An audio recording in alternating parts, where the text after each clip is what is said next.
Baker, welcome to Aviation Africa again. Quite an impact yesterday, and thank you very much for that, because there was a lot of chatter last night about some of the things you said, and I think it's great. Let's explore some of them. If I can start with, you talked about the Doha Declaration and changes that are needed. I think you said 75 years after ICAO and the aviation regulatory framework was established, it's time for a serious global review of its relevance. What did you mean by that? It's been there for 75 years. If it's not broken, don't fix it. What do you plan that we ought to be doing? Unfortunately, I keep on seeing that there is a huge protectionist tendency. Governments are lobbied by airlines to stifle competition, keep inflated fares, not giving a customer the choice that they would like to make, not allowing them to get best value for money. And IATA is getting very active to open this up and to make sure that the airlines have their fair share of the passengers that want to travel, but because of capacity restrictions and restrictions in traffic rights, lobbied by big boys, is stifling competition and not allowing airlines, especially the medium-sized airlines, to have the opportunity to grow and to compete in this industry, which has a lot of potential and lack of capacity in many regions because of restrictions. So do you see the bilateral services points where Canada was always a good example? I remember you were always concerned about the way the Canadians would stop you coming into the number of cities you wanted. Is that the sort of thing you want to see change, that actually we get almost an open access across the world? Look, I don't want to talk anything about the interest of Qatar Airways in particular. As the chairman of the board of governors of IATA, I want things to open up for all the airlines that want to compete, that want to fly from place to place, they want to grow their businesses. And the governments should not allow airlines, their national carriers, to dictate the terms of their economic plan. Airline plays a very vital role in any economy in the world. And I gave you the example of my small country, where the airline is contributing. And you know that my country is one of the richest per capita income country in the world. We are contributing 4.9% to the GDP. So you can see the potential of aviation. I gave an example yesterday also of Rwanda, that growing this airline as they are doing now will give such a huge boost to the GDP and create jobs that the country so badly needs. And this is not only about Rwanda and about Qatar. It's about global aviation potential. And you have already seen in the last few years, the three American carriers are continuously trying to challenge and target the three Gulf airlines, not because of any other reason, but to do a proxy challenge to cater for their European JV. But they are also not realizing, with the way they are approaching this whole issue about stifling competition, that they are getting into an arena of anti-competitive behavior. They are going to put themselves into antitrust issues. What they want is to shrink the capacity. You will notice that they don't grow, but there is a demand and growth in traffic rights, traffic requirements in the United States in particular, which is the largest aviation market. So by not growing capacity, they are keeping fares artificially high. I will just give an example. A flight from Washington, D.C. to Savannah in economic class, one way, cost a colleague of mine $1,000 US. Now, the same flight on Qatar Airways in business class would have cost just the same, and it would be returned, not one way, and they would get a 3-course hot meal.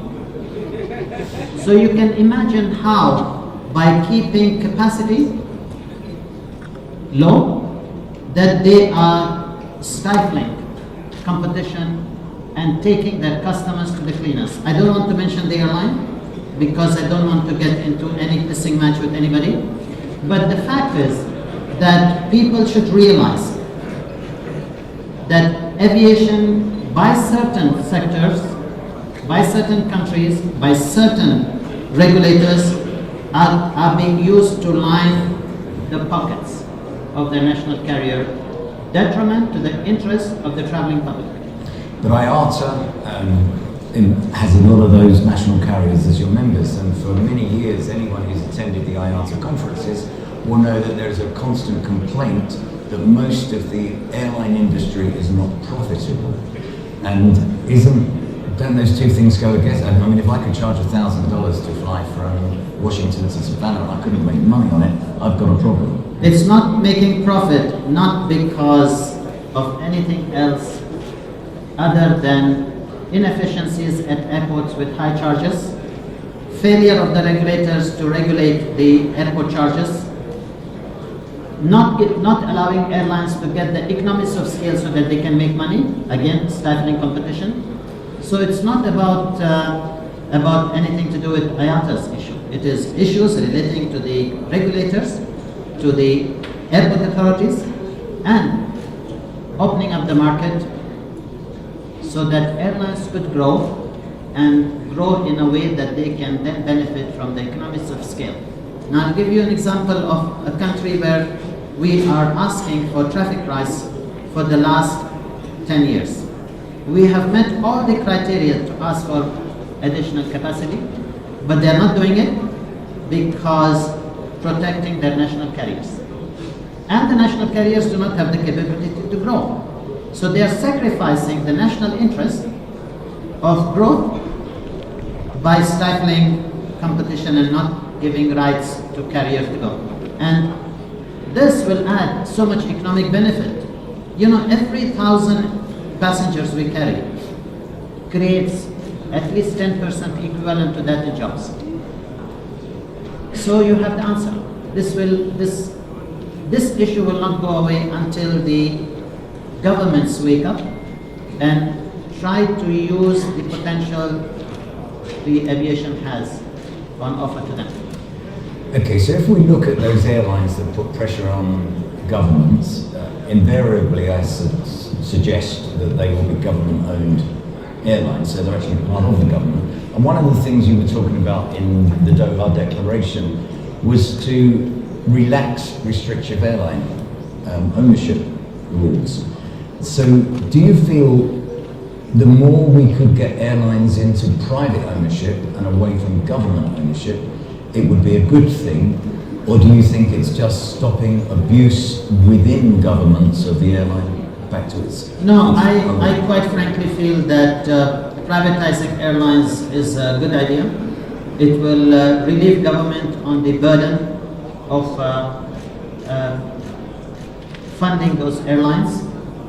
You know, sometimes there are governments that are so heavily subsidizing their airline.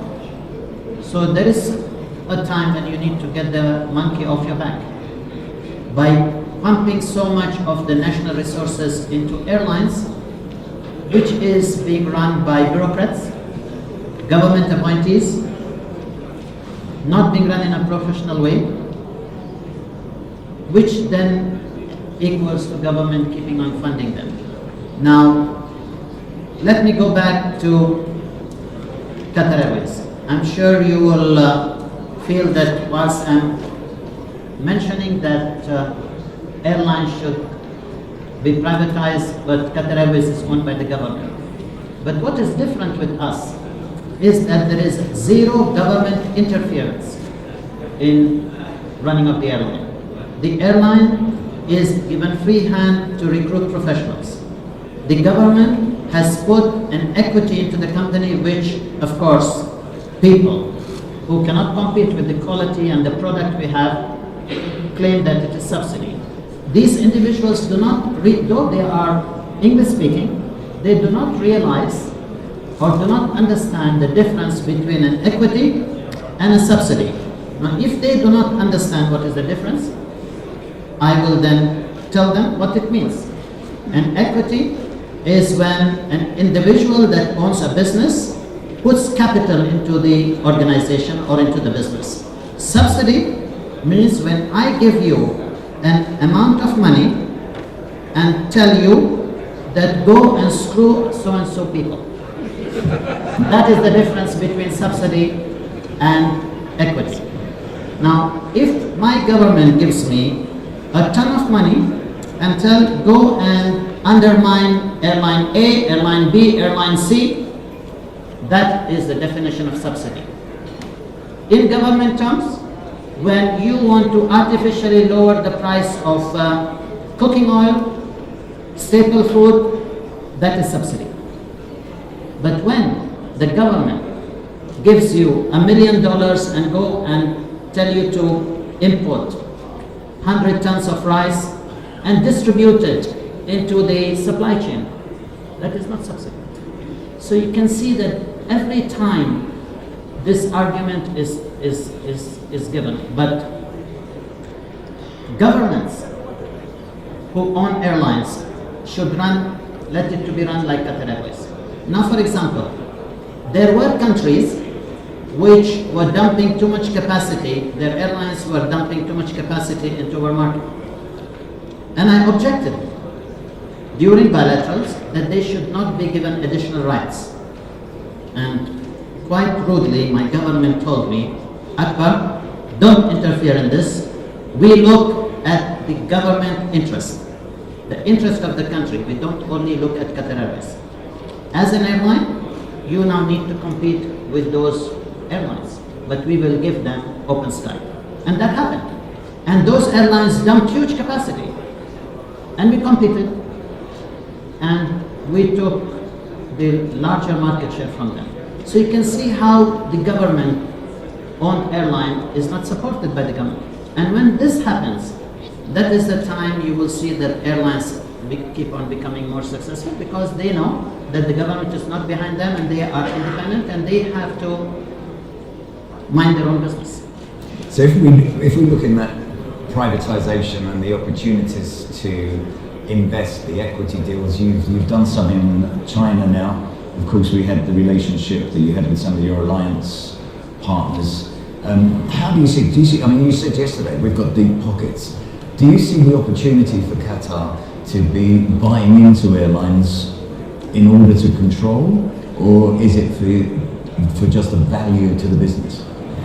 When I say deep pockets, nobody has stuffed money into our pocket. When we say we have deep pockets, it's because we have so good investments and we get so good investment returns that we can afford to keep on expanding and investing in other successful carriers, not failing carriers like our neighbors did. We are investing in IAG, one of the most successful airline group. We invested in LATAM, the most successful privately owned carrier in South America and the largest. We own 5% of China Southern, the largest and very successful airline in China. We invested 10% in Cathay. I know that Cathay is in the mode of restructure, but still we are holding the share price we bought it for. That is still holding. We own 49% of Air Italy. We are a minority shareholder.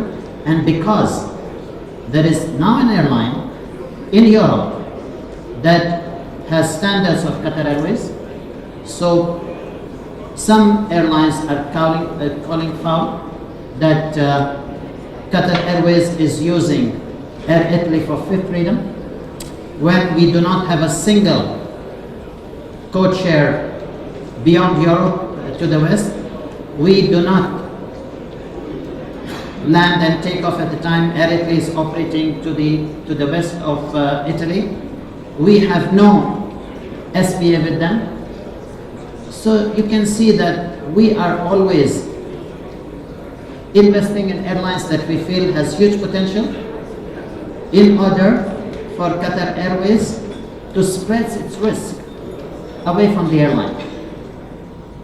And this investments in hotels, in other entities, in duty-free, in airport management, is giving the cash flow, which then leads me to the deep pockets. Because these are all profit centers. Airline is very cyclical, and everybody in this room understands that. Airline is very sensitive to economic conditions around the world. It is very sensitive to fuel price. It is very sensitive to political upheavals. So we need to, as an airline, because we are not dependent on finances from our government, we need to spread our risk so that we always have a robust, strong revenue stream away from Qatar Airways. Now, yesterday you said that Qatar Airways is excited about Africa. It's part of the strategic plan. Do you see investment in Africa through opportunities with airlines? Are you likely to be making a bid 5, 10, 15%? And are you looking at other partnership things? I mean, are there any co-share agreements already in place in Africa or any plan? Yes, we plan to co-share with airlines in Africa. We are already co-sharing with Royal Air Morocco.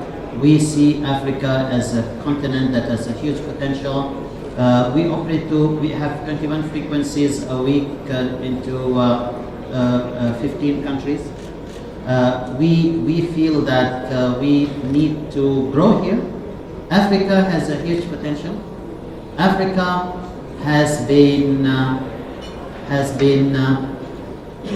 seen as a second-grade market by colonial powers in the past. Africa is a continent with nearly 16% of the world's population, but only 2.5% of the traffic that is generated. So we feel that this is a place that we would like to grow. This is the place where we feel that we could serve the African public. We also want African public to get better value for money. We are fully aware that the carriers that operate into Africa are getting the highest yields out of Africa is because of restricted capacity. This is again when I tell you that when you have less capacity, you end up demanding a lot from the passenger. I don't mean that we are going to do charity in Africa. We will fly here with correct yields to give the passenger the best value for money, not to use them to benefit the company. And when you talk about Air Italy and improving the standards And by the of way- people with Qatar, By the way, we will invest in Africa. Good, that was If gonna be we the have an opportunity where there are good governance in a country, where our investments are guaranteed, where we can repatriate our profits, yes, we will look at Africa.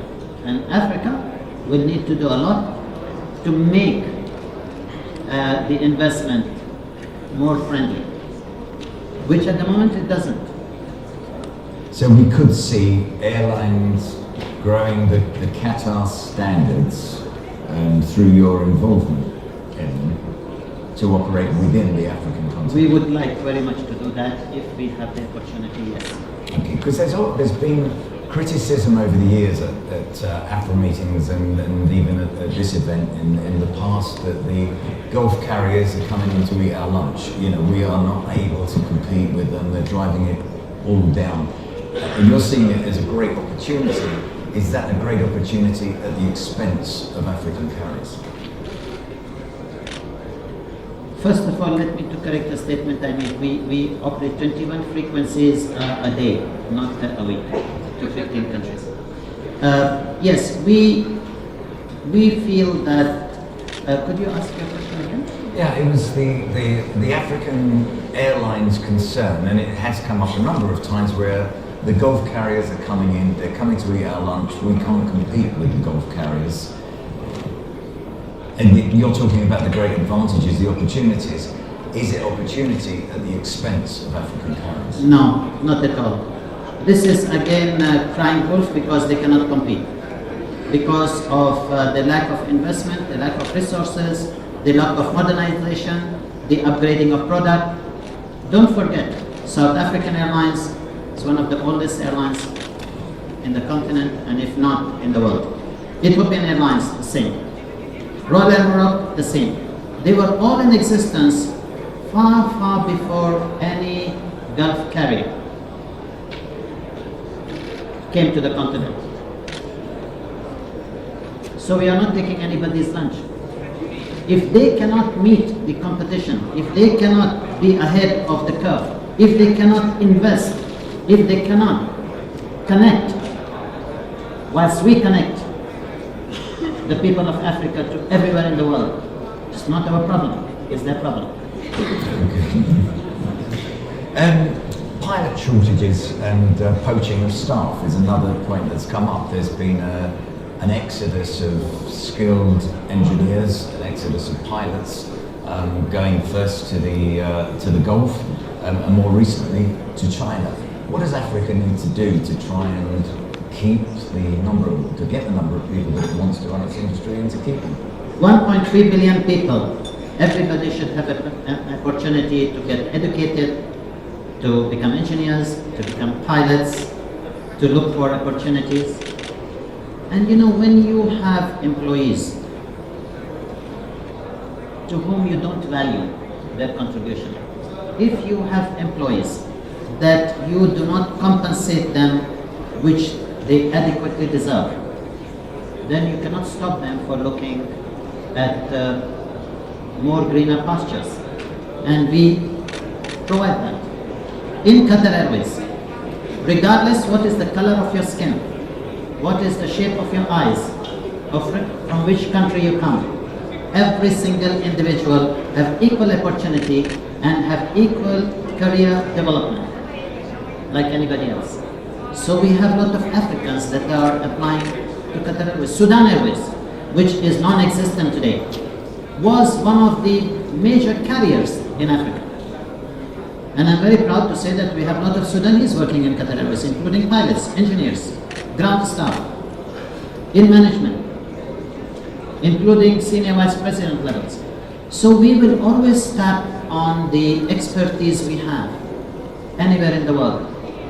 And if Africa provides that, it will be my pleasure to provide them the livelihood and the jobs that they so well deserve.